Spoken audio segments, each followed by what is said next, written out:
ऊपर उठा के भारत को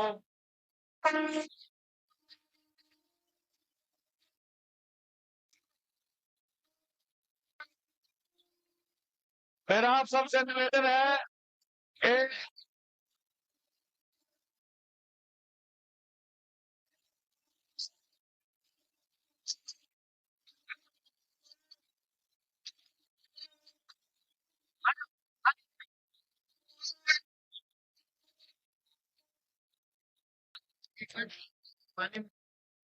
हाँ हाँ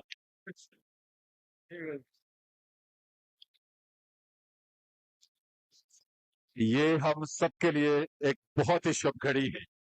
एक ऐसी विभूति, एक ऐसा व्यक्तित्व जिन्होंने अपना जीवन हरियाणा प्रदेश के सर्व समाज के लिए, हरियाणा एक हरियाणवी एक के संकल्प को साकार करने के लिए समर्पित किया और आज भी उसी राह पर आगे बढ़ रहे हैं। आज हमारी जिम्मेदारी है कि हम अपना स्नेह, अपना समर्थन और अपना साथ उस व्यक्तित्व को दें, उस विभूति को दें। एक बार जोरदार तालियों के साथ आदरणीय मनोहर लाल जी का बहुत बहुत स्वागत है, अभिनंदन है, वंदन है।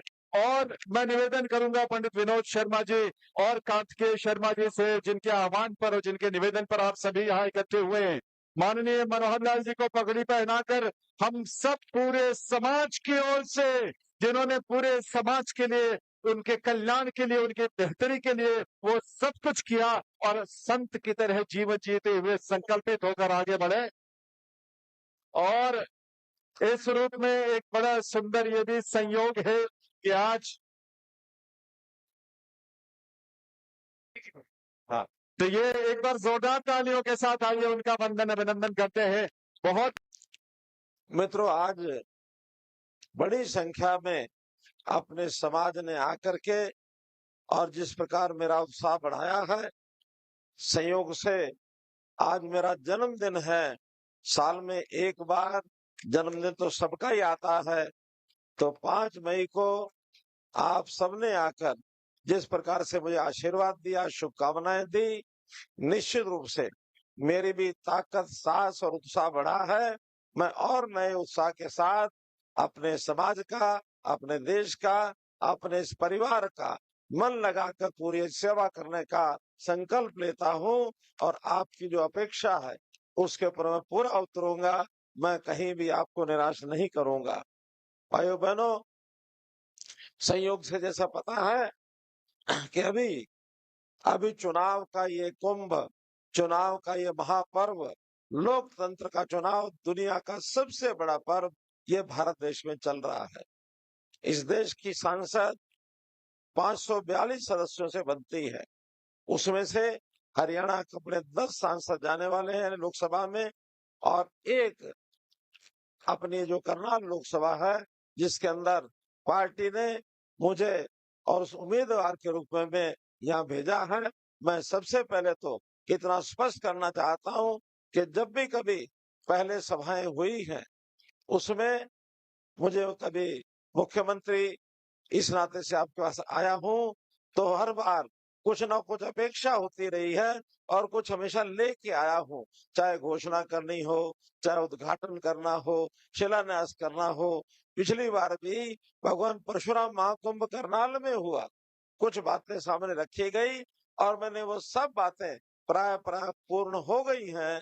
एक आध चीज ऐसी जो प्रोसेस में चल रही है, चाहे वो पैरावर की जमीन होगी, चाहे वो अन्य जितने भी काम, करनाल के कुछ विषय भी रखे गए थे, भगवान परशुराम जी के नाम से कुछ चीजें आई थी, वो प्राय प्राय सब हमने कर दी है। लेकिन भाइयों बहनों, आज मैं एक प्रकार से देने के लिए तो नहीं कुछ आया हूँ, हाँ कुछ लेने के लिए जरूर खड़ा हूँ। आज आपसे कुछ लेने की बात करूंगा, कुछ मांगने की बात करूंगा। आज कोई मुझे मुख्यमंत्री कहते हैं, कोई पूर्व मुख्यमंत्री कहते हैं, कोई अभूतपूर्व मुख्यमंत्री कहते हैं। मित्रों, भाइयों बहनों, मैं तो सिर्फ मनोहर लाल, आपका भाई मनोहर लाल, हमेशा आपके साथ खड़ा रहूंगा, कोई जिम्मेवारी हो चाहे ना हो। तो मैं तो इतनी बात कहूंगा कि भगवान परशुराम जी जिस समय में हुए, उस समय जो समाज की स्थिति थी, उस न्याय और अन्याय की लड़ाई को लड़ने के लिए, उस ज्ञान के भंडार के नाते से भगवान परशुराम जी शास्त्र और शस्त्र दोनों का उपयोग करते थे कि समाज में एक अच्छी दिशा तय की जाए। ऐसा विष्णु पुराण में आता है कि भगवान परशुराम जी का बचपन का नाम राम था। राम था। ऐसा कहते हैं भगवान शिव ने उनको एक फरसा दिया। फरसा यानी परशु उसको कहते हैं। फरसा भेंट किया और अन्यायी शक्तियां, राक्षस शक्तियां उनके साथ लड़ाई करके उनको समाप्त करने का वरदान दिया। तब से उनका नाम परशुराम हो गया भाई बहनों। तब से उनका नाम भगवान परशुराम हुआ। तो आज भी जैसे न्याय अन्याय की लड़ाई उस समय थी, आज भी वही लड़ाई है। महाभारत काल में भी वही लड़ाई थी। एक तरफ कौरव थे, एक तरफ पांडव थे। भले वो रिश्तेदार थे, लेकिन रिश्तेदारों में भी भगवान कृष्ण ने ये कहा न्याय का पक्ष लेना है। हमने पांडवों की विजय करानी है। ये संकल्प भगवान कृष्ण ने लिया। वही संकल्प आज हमको लेना है। आज देश में दो धाराएं चल रही हैं।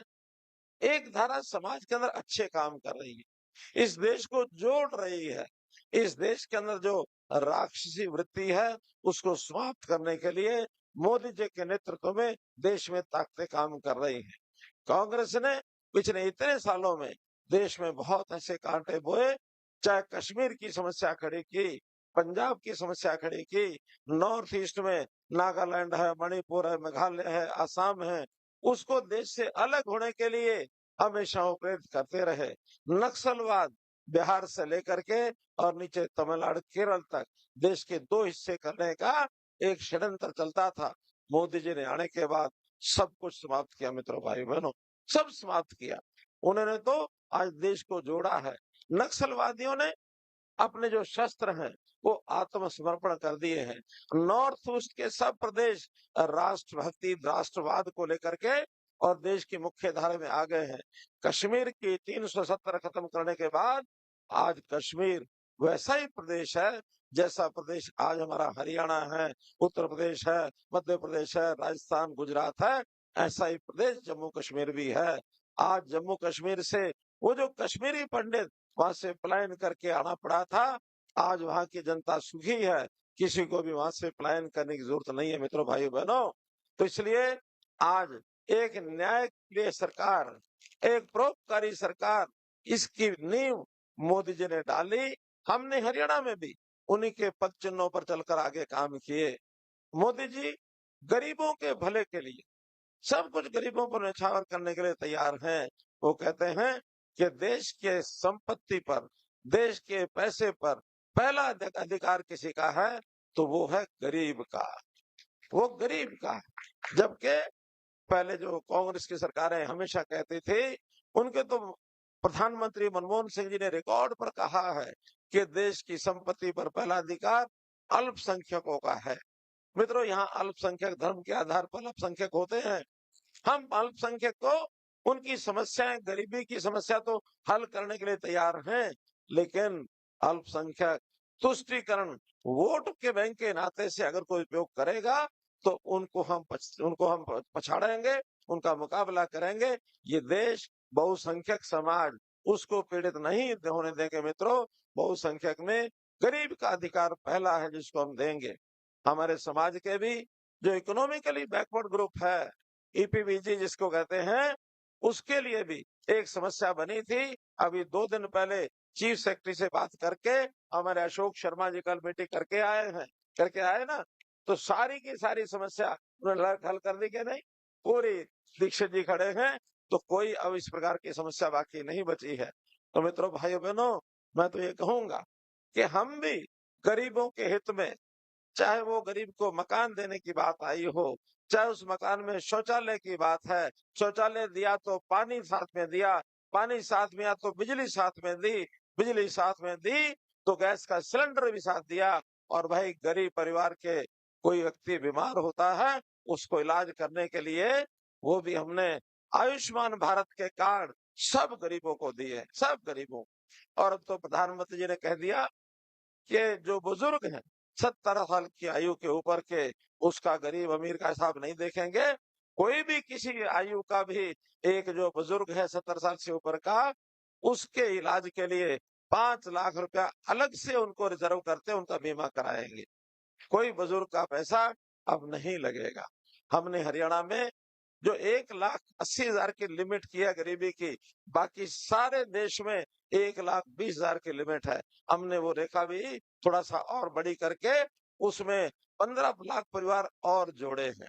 और यही नहीं, जो 1,80 से ऊपर 3 लाख तक के 7 लाख परिवार हैं, उनको भी कहा सिर्फ ₹1500 साल का दे करके आप भी 5 लाख रुपए के बीमे के हकदार बन सकते हैं। 7 लाख लोगों को उनको भी फायदा दिया है। मित्रों, क्या-क्या गिनाया जाए, विषय बहुत है गिनाने के लिए। मैं तो इतना ही कहूँगा कि आज भी लड़ाई जो है न्याय-अन्याय की है, पुण्य-पाप की है, सच और झूठ की है। इसके अंदर हमारे विपक्षी सेना के लोग यानी कौरवों के लोग अफवाहें फैलाएँगे, पैसा खर्च करेंगे, लोगों को बहकाएँगे, लालच देंगे और लालच की बात तो कैसे स्वीकार करने लग गए हैं। हमारे हिसार के कैंडिडेट कांग्रेस के, उनसे पूछा हमारे पत्रकार भाई ने कि भाई बिना खर्ची, बिना पर्ची की बात से आप कितना सहमत हैं?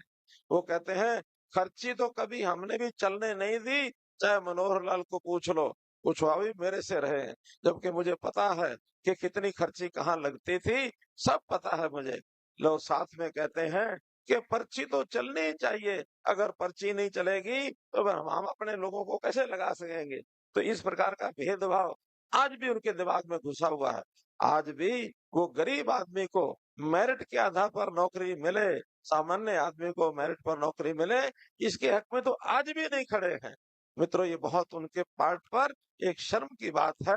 ये सजग होना है तो हमको होना है कि हमको इस लड़ाई के अंदर समाज के हित में काम करे और लोगों को आगे लाना है। उन नरेंद्र मोदी जी का हाथ मजबूत करना है, जिन्होंने अपने देश को दुनिया में 5 बड़ी विश्व शक्तियां जो हैं, आर्थिक शक्तियां, उसमें लाके खड़ा कर दिया है। कोई समय था कोई समय था हमारा देश बहुत नीचे माना जाता था, लेकिन आज हमको विश्वास है आने वाले 5 साल में न केवल 5 बल्कि दुनिया की पहली 3 शक्तियां, 1, 2, 3, उसके अंदर भारतवर्ष का नाम आएगा मित्रों, उसके अंदर आएगा। आज बहुत बड़ा एक परिवर्तन हो रहा है। मैं चूंकि आप लोग बहुत काफी देर से बैठे हैं, मुझे बताया गया कि यहाँ तो 11 बजे लोग आ गए थे, लेकिन संयोग से आज मिलने वालों का तांता खूब लगा हुआ। संत महात्मा भी कुछ एक जगह सब लोगों ने सम्मेलन किया, मुझे वहां बुलाया गया। मैंने उनसे आशीर्वाद लिया, उनके चरण स्पर्श किए, 1 डेढ़ घंटा उसमें लग गया। फिर हमारे पार्टी कार्यालय में बहुत से लोग आए हुए थे। जैसे ही वहां से फ्री हुआ हूँ, तुरंत दौड़ के आया हूँ। लेकिन इतनी देर से इतने सारे लोग बैठे हैं, मैं आपका बहुत आभार प्रकट करता हूँ, बहुत-बहुत धन्यवाद करता हूँ और अंत में अपील करता हूँ। अपील यही है कि आने वाला 25 मई हरियाणा का ये सबको ध्यान रखना है, खास करके करनाल लोकसभा में आपका अपना मनोहर लाल प्रत्याशी है और करनाल विधानसभा में ये जो स्थानीय करनाल की विधानसभा की इकाई, इसके अंदर अपने मुख्यमंत्री श्री नायब सिंह सैनी वो यहाँ प्रत्याशी होंगे। इसलिए उस दिन हम ज्यादा से ज्यादा संख्या में यहाँ वोट डलवा करके और 4 जून को एक प्रकार का निर्णय जो परिणाम आए, उस परिणाम में सब लोगों की तरफ से एक ही बात आए कि 4 जून आई, भाजपा भाई, यही बात